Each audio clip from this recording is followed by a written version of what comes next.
ساتھ جو کچھ سابق افسران گرفتار ہوئے ہیں، تو کیا سمجھتے ہیں یہ اب حالات کس طرف جائیں گے؟ روز بروز تحقیقات میں نئی سے نئی بات سامنے آ رہی ہے۔ ملک کے لیے اچھا ہے ڈیو پروسیس ہو، اور ان لوگوں کو چاہیے گریس کے ساتھ کیسز کا سامنا کریں۔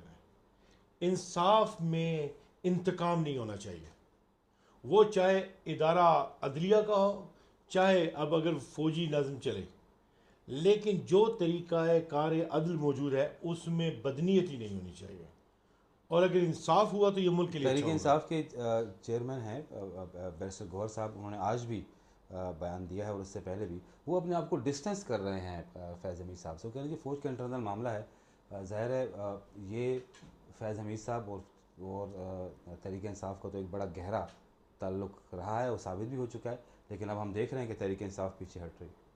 دیکھیے اگر بیرسٹر صاحب نے اپنی پوزیشن یہ لی ہے تو یقینی طور پہ آئین اور قانون کو مد نظر رکھتے ہوئے ہی لی ہے نا، تو جیسے جیسے معاملات سامنے آئیں گے تو رائے سامنے آئے گی نا، جی اس پہ اپنا ان پٹ لایا جا سکے گا۔ سو میں سمجھتا ہوں کہ ان کی ذمہ دارانہ اسٹیٹمنٹ ہے۔ اچھا، اب بڑھتے ہیں اپنے دوسرے موضوع کی جانب۔ بٹ صاحب، خیبر پختونخوا میں جو کرپشن کا جو شور ہے وہ اس وقت کھل کے اس وقت سامنے آ چکا ہے۔ آج ایک وزیر ہیں شکیل صاحب، انہیں ڈی نوٹیفائی کر دیا گیا ہے، انہیں کابینہ سے نکال دیا گیا ہے، حالانکہ وہی اس کرپشن کی آواز سب سے پہلے اٹھانے والے وہی تھے۔ خان صاحب سے جیل میں انہوں نے ملاقات کی اور کچھ معاملات سامنے لائے۔ ماضی کی طرح ایک مرتبہ پھر جو بندہ کرپشن کے خلاف آواز اٹھا رہا ہے اسی کو پھر نکال دیا جاتا ہے۔ ہاں، یہ اب قابل مواخذہ بات ہے، اس لیے کہ عاطف خان جو ہے ان کا بھی نریٹو سامنے آیا ہے۔ جی انہوں نے بتایا کہ 2 مرتبہ ان کے ساتھ رہ چکے، ان سے زیادہ ایماندار آدمی کوئی جی نہیں۔ کابینہ میں ہاں، یہ بات درست ہے کہ معاملات کو لے جا کے بانی چیئرمین کے ساتھ بات چیت ہوئی تھی، اس کے بعد آ کے انہوں نے پریس کانفرنس میں بھی اپنی پوزیشن لینی تھی، لیکن اس وقت آپ نے دیکھا کہ بیرسٹر سیف ان کے ہمراہ تھے، جی اور اسی لائن پہ جو ہے کنٹرولڈ ورژن تھا، جی تو بہرحال آ گیا۔ میں سمجھتا ہوں کہ یہ بات قابل مواخذہ رہے گی، اسے ہم ویسے ہی نہیں جانے دے سکتے۔ تحریک انصاف کا نیریٹو ہی کرپشن کے خلاف ہے، جی اور ہم دیکھتے ہیں کہ دوسروں کے الزامات سے پہلے ماضی میں بھی ایسا ہوتا رہا، اور مخالف جماعتوں کے الزامات سے پہلے ہی پارٹی کے اندر سے ہی آوازیں اٹھنے لگتی ہیں کہ بھئی ہماری حکومت میں فلاں دیکھو کرپشن کر رہا ہے۔ اور اس وقت بھی جو کمیٹی ہے جو بنائی گئی ہے 3 افراد پہ مشتمل، انہوں نے بھی شکیل خان کو ہٹانے کی سفارش کی ہے اور مزید وزراء کو بھی پیش ہونے کا انہوں نے حکم دیا ہے۔ I want to be very straight. میں تو جو یہ جو کمیٹی بنی ہے نا، یہ کمیٹی کی لیگل اینٹیٹی جو ہے نا، وہ میں سمجھتا ہوں کہ قانون سے ماورا نہیں ہونی چاہیے۔ ایک پوزیشن تو میری یہ ہے۔ دوسری پوزیشن یہ ہے کہ حالات میں ایک طرح کا بدلاؤ ہے۔ خان صاحب جو تھے ان کا نیریٹو یہی تھا، پروسیس پولیٹیکل جو انہیں ملا تھا وہ اس میں آزادی، ساورینٹی، اس کے چیز کو لے کے چل رہے تھے، لیکن کرپشن کی نسبت ان کی زیرو ٹالرنس تھی۔ یہاں پہ ایک سٹنگ منسٹر کو جیل بھجوا دیا، جی اور اپنی پارٹی کے سیکرٹری جنرل جو ہے انہیں بھی چلتا کیا، جنہوں نے اب آ کے علیحدہ پارٹی بنائی، ترین صاحب۔ جی تو ان کے پاس جو سچویشن تھی وہ بالکل ایک ڈرائیو تھی، اب وہ جیل میں۔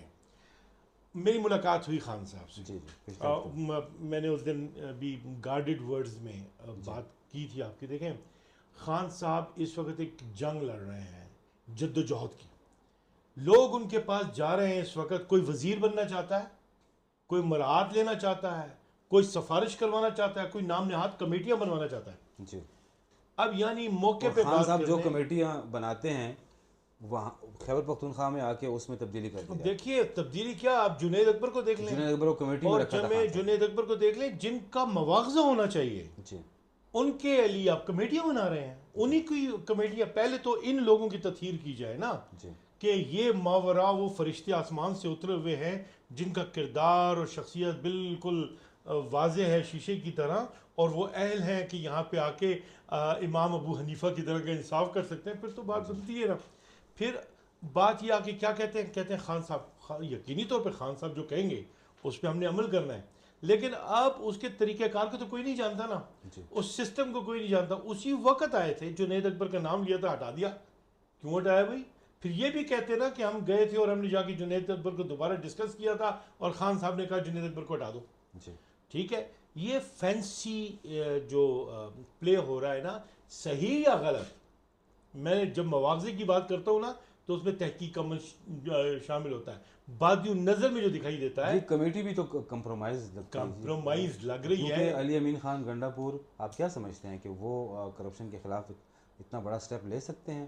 انہوں نے تو اپنے ہی جو وزیر آواز اٹھانے والے ہیں انہیں کو پیچھے کر دیا. اور سب سے بڑی بات میں آپ سے دوبارہ وہ عرض کر دوں کہ خان صاحب نے کمیٹی میں جنید اکبر صاحب کو شامل کیا تھا, جو تحقیقاتی کمیٹی کرپشن کے خلاف بنائی گئی جی مجھے علم ہے, اس میں علی امین صاحب نے ان کو نکال دیا. میں یہی تو آپ سے عرض کر رہا ہوں, یہ اگر خان صاحب کا آرڈر تھا تو پھر خان صاحب ہی نے سے انڈو کرنا تھا نا. خان صاحب کے آرڈر میں تبدیلی چاہے علی امین محترم ہوں چاہے زید عمر بکر حارث ہوں وہ نہیں کر سکتے, اور اس کو بھی پھر انڈو خان صاحب سے کروانا تھا. اس لیے میں سمجھتا ہوں کہ یہ چیزیں جو ہیں وہ ایسی آ جاتی ہیں جو قابل, لیکن مواخذہ کون کرے گا؟ خان صاحب تو اب اتنی بڑی جنگ لڑیں گے, وہ ایک علیحدہ عمل ہو گیا. بیرسٹر صاحب کا آپ نے بتا دی پوزیشن کیا ہے.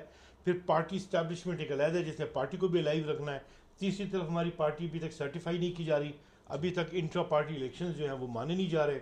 تو چیلنجز تو بہت آگے, خواتین کی نشستوں کا معاملہ, اب ججز کا جو آگے آپ نے لنکیجز والی بات کی اور ریویو گیا ہوا ہے, وہاں کی کیا صورتحال بنتی ہے وہ ایک علیحدہ معاملہ ہے. سو یہ چیزیں بڑی گڈمڈ ہیں, لیکن اچھی اس لیے ہیں کہ سوالات اٹھ رہے ہیں نا. اب حضرت عمر فاروق رضی اللہ تعالیٰ عنہ کا جب احتساب ہو سکتا ہے تو علی امین گنڈا پور کا کیوں نہیں ہو سکتا؟ اپنے وقت پہ وہ بھی ہو جائے گا. اور اگر یہ آوازیں اٹھ رہی ہیں تو بات یہ ہے کہ اپنے وقت پہ یہ چیزیں بھی دیکھی آخر میں جائیں یہ گی. بتا دیں ڈاکٹر صاحب, آخر میں یہ بتا دیں کہ اس قسم کی جو اندرونی انتشار تحریک انصاف کے اندر ہے, ہم نے دیکھا کہ پنجاب میں بھی استعفے سامنے آ چکے ہیں, اس وقت 4 استعفے سامنے آ چکے ہیں پنجاب میں بھی. تو یہ پارٹی پہلے سے ہی مسائل کا شکار ہے, اب یہ مزید انتشار دیکھنے, تو یہ آخر اس کا دو اینڈ کیا ہے؟ بڑی خوبصورت بات یاد رکھیں. پہلی بات تو ہے کہ عمران خان کے ساتھ پارٹی کا جو ورکر ہے اس کا نہ ٹوٹنے والا رشتہ ہے.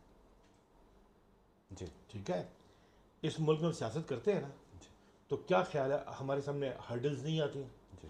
ایک عام کانسٹیٹوئنسی کا جو آپ الیکشن لڑیں تو بڑے بڑے ساہوکار اور بڑے بڑے ایجنسیز اور بڑے بڑے ادارے اور بڑے بڑے مالدار لوگوں کے ساتھ سامنا ہو جاتا ہے, بدماشوں کے ساتھ سامنا ہو جاتا ہے. کس طریقے سے اپنا راستہ بنانا, اسٹیک ہولڈرز جو ہوتے ہیں نا ان کے وجود سے کوئی انکار نہیں کر سکتا. اچھی بات دیکھیں, خان جو ہے اگر وہ ساورینٹی اس کا کانسیپٹ ہے تو, اور لا الہ الا اللہ یا اہدنا الصراط المستقیم کے راہ پہ ایاک نعبد و ایاک نستعین کی جو ان کی فلسفی ہے جو کہ درست ہے, اگر وہ اس پہ ثابت قدمی سے کھڑے رہیں اور اس گرداب سے, اس ازمائش سے, اس امتحان سے گزر جائیں, تو میں سمجھتا ہوں کہ پاکستان کو ایک نہ بھولنے والی قیادت ملے گی. اور ابھی جو آپ کو میں بتاؤں, دیکھیں کچھ گارڈڈ باتیں میں ان لمحوں کو ضائع نہیں کرنا چاہتا. اب تو جو ایسی انفارمیشنز بھی آ رہی ہیں کہ یہ 9 مئی ہے, یہ اس کا ماسٹر مائنڈ جو ہے وہ جنرل فیض کو ایٹریبیوٹ کر رہے ہیں. اب یہ تو ہول ٹائم ایک چینجر ہے. اب جنرل فیض کس کے ایما پہ کر رہے ہیں؟ وہ میرے سوچنے کا اپنا انداز یہ ہے کہ ہمارے تو جنرل جو تھے وہ یہ کہتے تھے کہ جنرل اس وقت تک لگ نہیں سکتا کہ جب تک امریکہ کی آشیرواد نہ ہو, رائٹ. تو اب یہ ایک علیحدہ بات ہے. ہم عاصم منیر کو دیکھتے ہیں تو ہمیں نہیں لگتا کہ عاصم منیر کے پیچھے کوئی امریکہ کی آشیرواد ہو سکتا ہے کہ یہاں پہ سائٹ پہ انٹرنیشنل پلیئرز کون سے ہوں, اس لیے کہ اتنا بڑا قدم لینا یا تو وہ پھر ایک جنون رکھنے والا کوئی انقلابی کر سکتا ہے جس نے بادی النظر میں جا کے کل امیر المومنین بننا ہو, یا ایئر مارشل تو نہیں, وہ فیلڈ مارشل کی یادداشت اس نے تازہ کروانی ہو, یا تو وہ عنصر ہو. اس لیے کہ اس درمیان میں کچھ چیزیں یہ بھی سوچنے والی تھیں. یہ بھی تو ہو سکتا ہے کہ کوئی عنصر نہ ہو اور فوج کے اندر جو جتنے بھی معاملات چل رہے ہیں اس کو بالکل صاف شفاف انداز میں آگے بڑھایا جائے, یہ بھی تو ہو سکتا ہے. دیکھیں دو باتیں نا, معاملات تو ابھی جب ڈیو پروسیس ہوگا تو سامنے آ جائیں گے, ڈیفنس تو لینا پڑے گا نا. لیکن میں جس جانب آپ کی توجہ دلا رہا ہوں نا وہ یہ ہے کہ آپ کو یاد ہے 9 مئی کا جو معاملہ ہوا, اس میں بہت سے ایسے لوگ دیکھے گئے تھے جو نہ ہمیں پاکستانی نظر آتے تھے نہ یہاں کے لوکلز نظر آتے تھے. ان پہ شائبہ ہوتا تھا کہ یہ باہر سے کیس آئے ہیں. پھر ایسا بھی اب جو یہ آپ نے دیکھا ہوگا جب گورنر غلام علی آئے تھے تو انہوں نے کہا تھا الیکشن نہیں کروائیں گے اس لیے کہ یہاں پہ دہشت گردی کے واقعات ہونے والے ہیں. اور اس وقت جو رپورٹس آ رہی تھیں وہ یہ کہ ڈویژنل اور ڈسٹرکٹ لیول پہ بھی جو ہے وہ پوری وہ جو نرسریز بن رہی تھیں کہ اشارے کے لوگ وہ ہیں. اب یہ بڑا اسپیکولیٹ کر رہے تھے. اب وہ جو اسپیکولیشنز ہو رہی تھیں اور اس وقت جو یہ تھا کہ الیکشن نہیں کروانا, تو یہ پورا ایک ایسا گروہ کا موجود ہونا, وہ اب آ کے اس کا ایک شائبہ اس طریقے سے ملتا ہے کہ وہ پھر اب آ رہا ہے لنکیجز میں وہ چیزیں سامنے آ رہی ہیں. میں ایک بات یہاں پہ کروں کہ یہ اب ہمارے رؤوف الحسن صاحب جو ہیں ان کی نسبت سے جو ہے وہ کچھ چیزیں جو ہے آج رپورٹ کی گئی ہیں. دیکھیں یہ تمام چیزیں پولیٹیکل پارٹیز اپنا جب نریٹو ڈیولپ کرتی ہیں تو hiring international lobbies is not an offense, right. ہاں اگر آپ ملک کی سالمیت بقا کے خلاف کوئی کام کر رہے ہیں then that is an offense. If you are acting against the sovereignty of Pakistan then you are accountable. بہت شکریہ بٹ صاحب. ناظرین آج آپ نے ہماری گفتگو سنی. مزید ڈیولپمنٹس کے ساتھ ہم آپ کی خدمت میں دوبارہ حاضر ہوں گے. ہمارے چینلز کو لائک سبسکرائب اور شیئر ضرور کیجیے. اللہ حافظ ناصر.